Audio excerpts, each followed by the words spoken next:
Hey everybody, this is Doc and welcome to the Boneyard. This will be my first episode, and today we're going to cover post-traumatic stress disorder, or PTS, whichever you find more appealing. So I guess the first question is what is post-traumatic stress disorder, or PTS? Well, basically post-traumatic stress or post-traumatic stress disorder, a natural reaction to a fucked up situation. Now I say that because I'm a PTSD warrior and PTSD survivor. And that is not my quote. That actually came from a counselor I once saw at the VA. So I can't take credit for that. All jokes aside, PTS or PTSD is a real thing. Many people suffer from PTSD or PTS, including combat veterans, first responders, or just anyone in general who's suffered a traumatic event in their past. Now, the problem with having PTSD or PTS is the stigma attached to it because it is classified as a mental illness. And as we all know, if someone has a mental illness, they are automatically presumed crazy or mentally deficient. Let's be honest, folks, unless you have PTSD or PTS, there's a lot of ignorance attached to that label. Many people just don't understand. That's the purpose behind this podcast today, is to shed a little bit of light on the issue of PTSD and PTSD and let people know that, hey, look, we're normal. There's nothing wrong with having PTSD. It's okay. Now, here's the legal disclaimer. I am not a medical doctor or a licensed clinical psychologist. I am, however, one who has been diagnosed and being treated for PTSD or PTS since about 2005. So I may not have the academic qualifications, but I can say that I've been there and am still there. So what are the signs? Well, there's a lot of signs depending on each individual. Depends on what signs you may experience or what signs and symptoms you may present with. Flashbacks are a big one.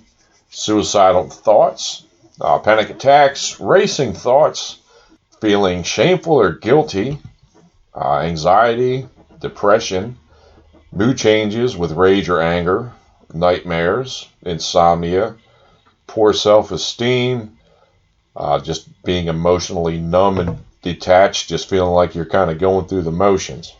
Now, over the past 16 years, I've basically experienced damn near each one of these symptoms to some degree or another.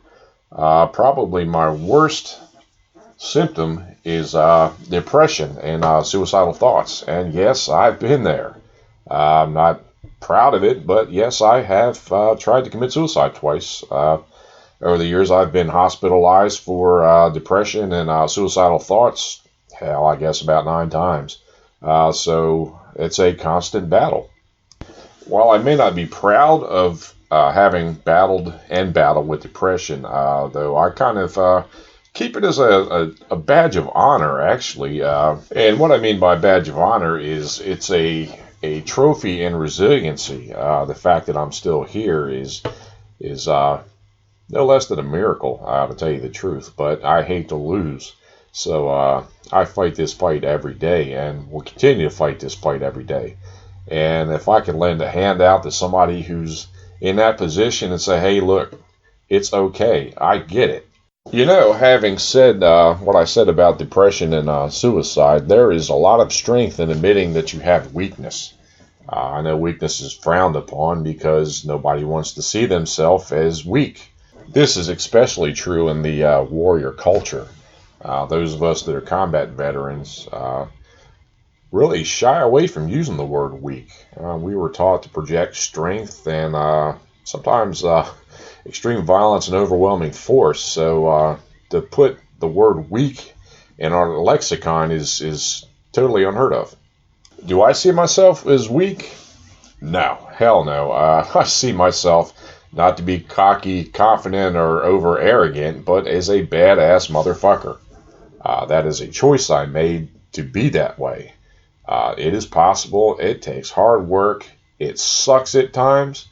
But you pull up your big girl panties and you do what you got to do to become the person that you want to be. Now, having said that, I think a little explanation is due here. I don't go out looking for a fight. I'm not a badass in the macho sense of badassness. I, however, do not back down to the hard personal issues and problems that life brings. That's just me. That's my willingness to not lose and not let shit get the better of me. So what does my battle with PTSD look like? Well, I basically had a life-altering moment on December 28th, 2018. That was my anniversary from returning from Iraq in 2004. And quite frankly, I just made a decision that, you know what, enough is enough. I'm tired of feeling the way I feel. It's not worth it. I wasted so many years being a prisoner with my own chains that, I finally just said, hey man, not no more.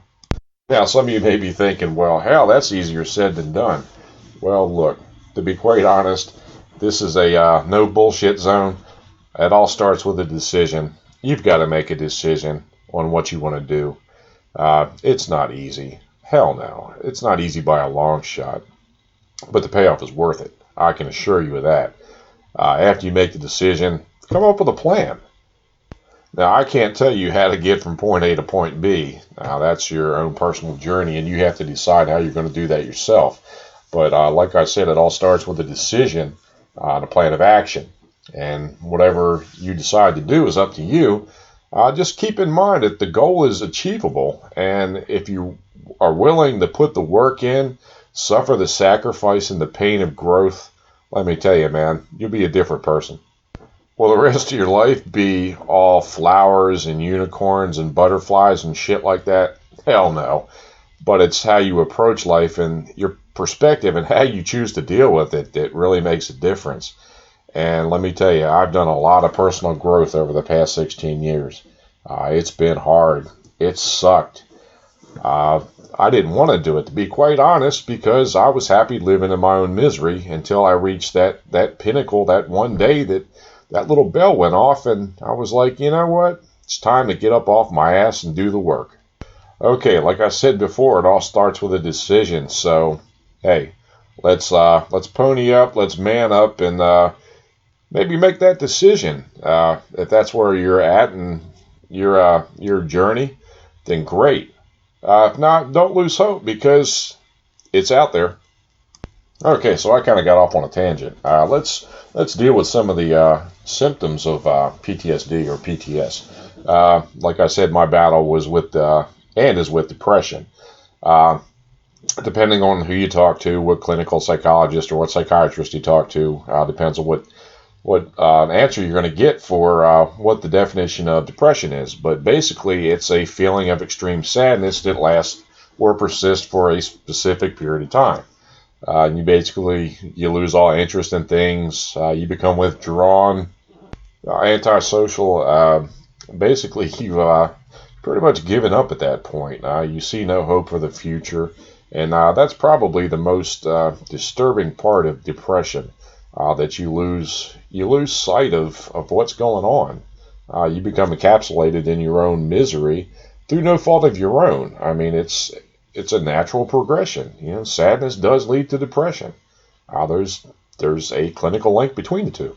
One of the biggest problems with depression is it's often accompanied by suicidal ideations. What I mean by that is suicidal thoughts. Of course, if you have thoughts, then there's always the possibility that may lead to actions, which is another problem in itself. All right, this is a lead into some really, really deep shit here, and I got to admit I am uncomfortable talking about it, but I'm willing to hang it out there for everyone's sake and get over my own self. So, what are some of the warning signs of suicidal thoughts? Okay, isolation and withdrawal is probably one of the biggest red flags, I would say.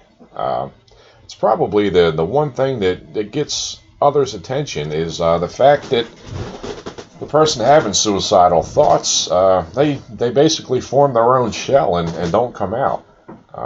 They may give away their most personal possessions. They may have extreme mood swings, act totally out of character. That's not quite like them. Sometimes you got to pay attention to recognize the sign. Drug and alcohol use or overuse is another one. And let's face it, we do it because we want to stop the pain. We want to stop the hurt. I'm not going to lie.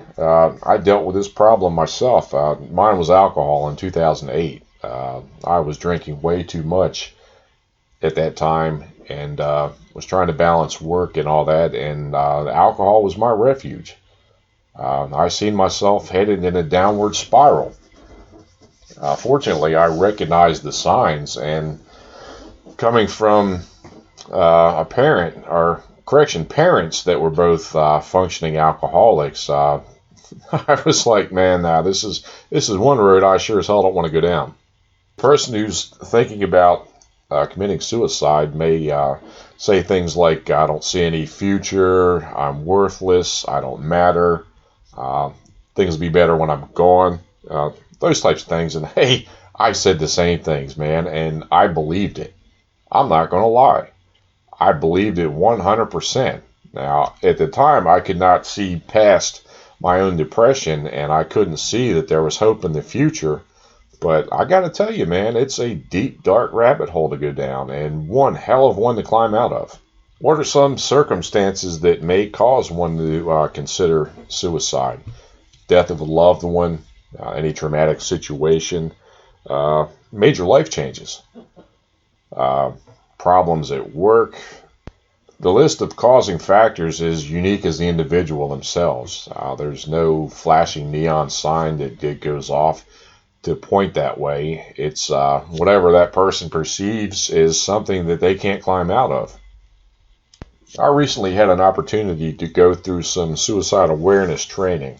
It was for a project involving the Wounded Warrior Project. And what I learned is it's called TASC, T-A-S-C. Basically, the T is tune in, be aware of what's going on. Have that little spidey sense that goes off, that little flashing ball that says, hey man, something just ain't right. A, ask directly, hey look, have you thought about hurting yourself or committing suicide? Don't be ashamed because you may just save that life. S, state the thoughts that are serious. And C, connect to help. It's important that the person receives help. Otherwise, it's a moot point. Okay, guys, since we're dealing with the subject of depression and suicide, I'm going to throw out some resources here. The National Suicide Prevention Lifeline. That's 1-800-273-8255. That's 1-800-273-8255. Or the Crisis Text Line USA is 741-741. Now, if you're a veteran, you can obviously call the Veterans Crisis Line. That's 1-800-273-8255 and press 1. The key to suicide prevention is recognizing the early warning signs. And however, I got to be honest with you folks, you can't help everybody. That's a personal decision that they make. It's not your fault. It's a choice. Some people see suicide as a cop-out. Let me share something with you. Suicide is not a cop-out. Like I've said, I've attempted it twice. I'm not condoning suicide. I'm not saying it's okay or it's not okay. It's a individual decision. But I can tell you that it does take a lot of strength to be committed to that act. To know that you were ending your own life, that's some serious shit. All right, guys, we're going to switch gears a little bit, and I'm going to talk about some other symptoms that I have of PTSD or PTS, if you want to call it that. Also deal with flashbacks. What exactly is a flashback, you may be thinking or want to ask? Well, it's basically reliving that traumatic experience over and over as though it's happening again in real time.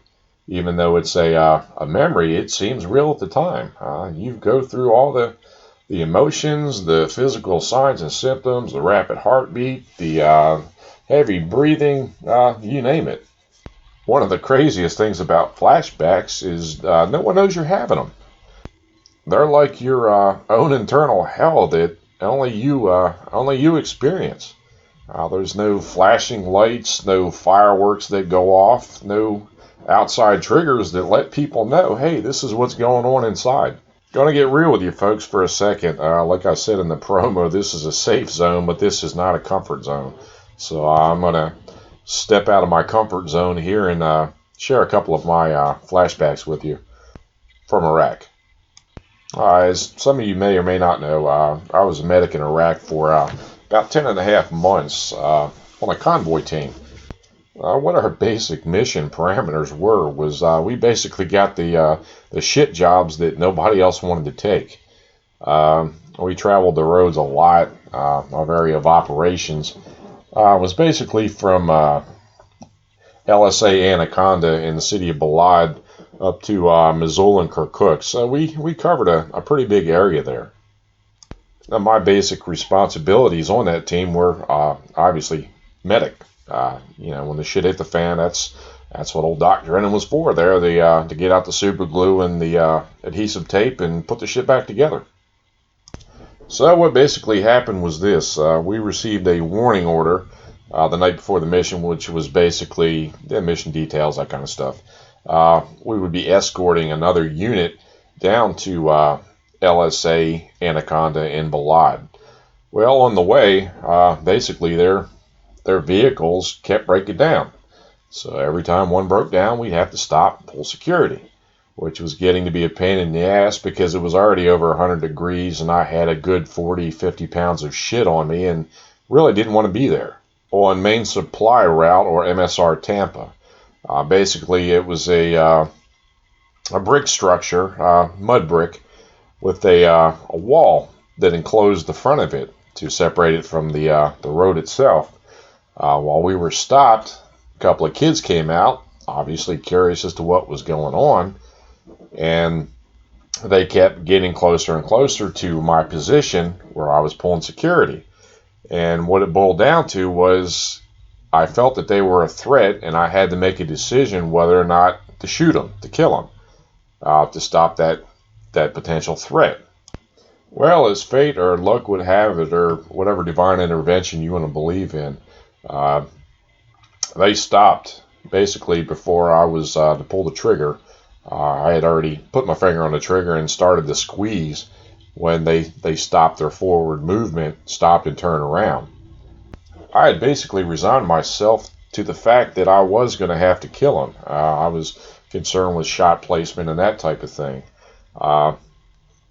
As it turned out, that action wasn't needed. But let me tell you, that one instance has haunted me to this day. I had, at the time, 2 kids that were about that age.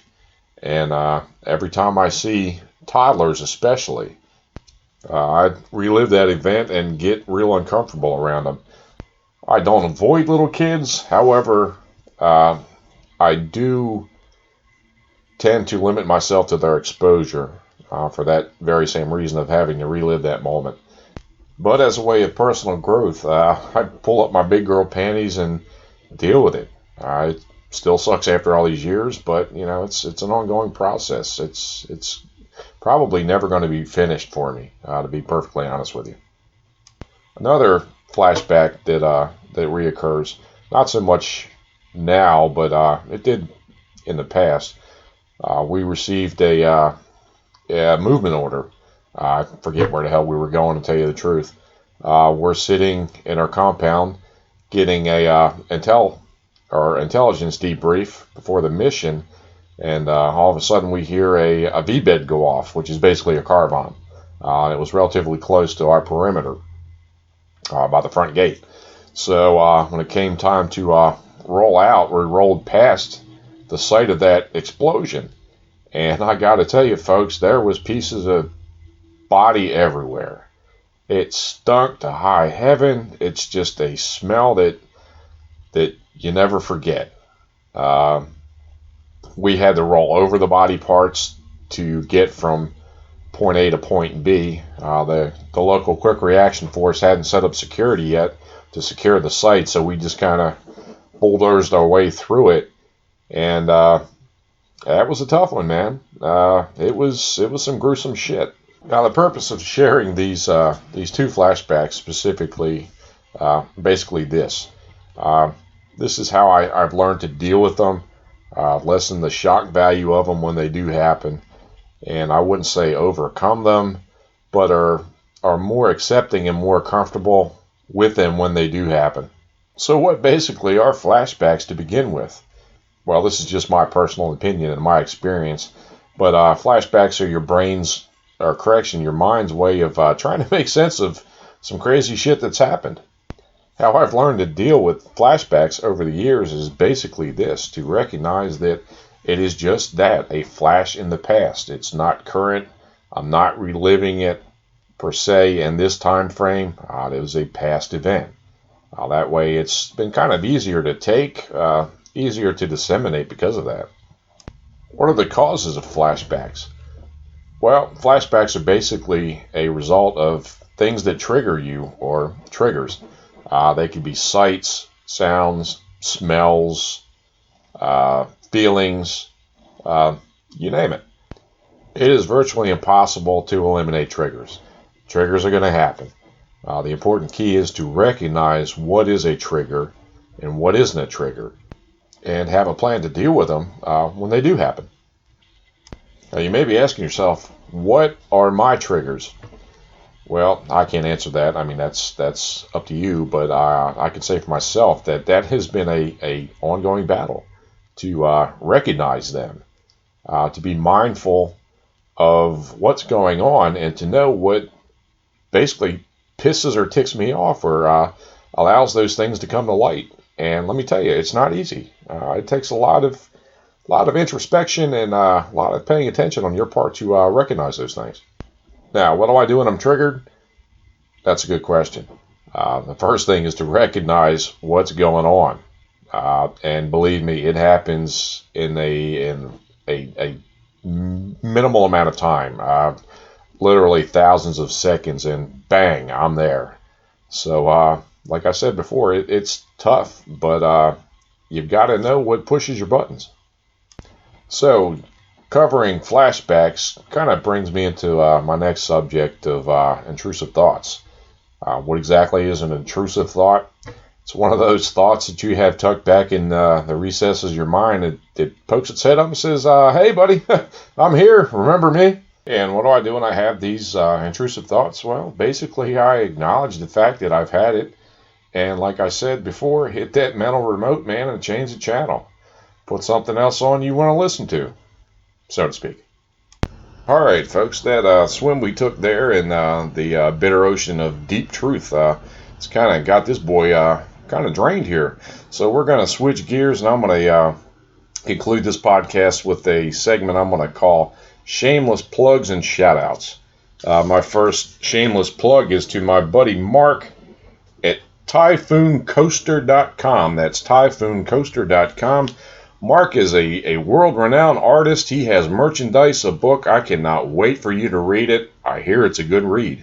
All right, that was a shameless plug to my buddy Mark, and I'm going to give a shout-out to Deanna Gustafson Frampton. That's Deanna Gustafson Frampton, who is sponsoring this podcast, who has a wonderful line of homemade products. Let me tell you, the girl's got some talent.